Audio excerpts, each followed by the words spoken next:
J'irai jusqu'à te montrer une stratégie qu'il faut accompagner avec la structure du marché pour pouvoir optimiser tes trades. Alors, je me présente Alexis Medoua, je suis un entrepreneur trader investisseur. Alors, si vous êtes nouveau sur la chaîne, n'hésitez pas de vous abonner, de liker et surtout d'activer la cloche de notification pour ne rien manquer. Alors, sans plus tarder, mon écran est de l'autre côté, je vais vous partager ça rapidement et nous allons commencer. La structure du marché, encore appelée le market structure, est composée de 3 phases de façon générale. Nous avons la première phase qui est la phase de montée, encore appelée la phase haussière. Et la seconde phase qui est la phase de consolidation, encore appelée le range.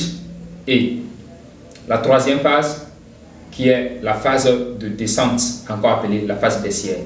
Voici le schéma le plus simple qui explique la structure du marché. D'accord. En dehors de ça, nous avons également la façon la plus détaillée de la structure du marché. Ok.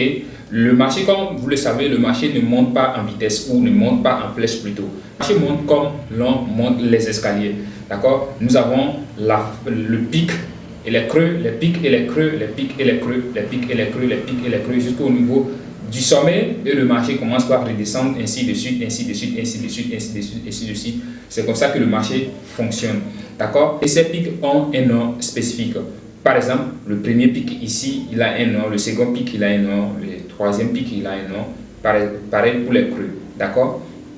Si vous ne me suivez pas correctement, je disais que ici, les hauts sont appelés les pics et les bas sont appelés les creux.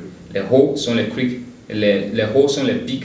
Les bas sont les creux. On peut également les appeler les sommets et les creux. Les sommets et les creux. Alors, normalement, la phase là, cette montée est appelée impulsion. D'accord? Ici, nous avons une impulsion qui va aller créer ce pic. Et ce pic s'appelle le high. Le creux s'appelle le low. D'accord? Pour commencer la structure du marché, nous avons le high, le low. Nous avons le high, le low. Si on monte sur le second pic, on parle de high. D'accord? C'est-à-dire les sommets de plus en plus hauts que les précédents sommets. Ok?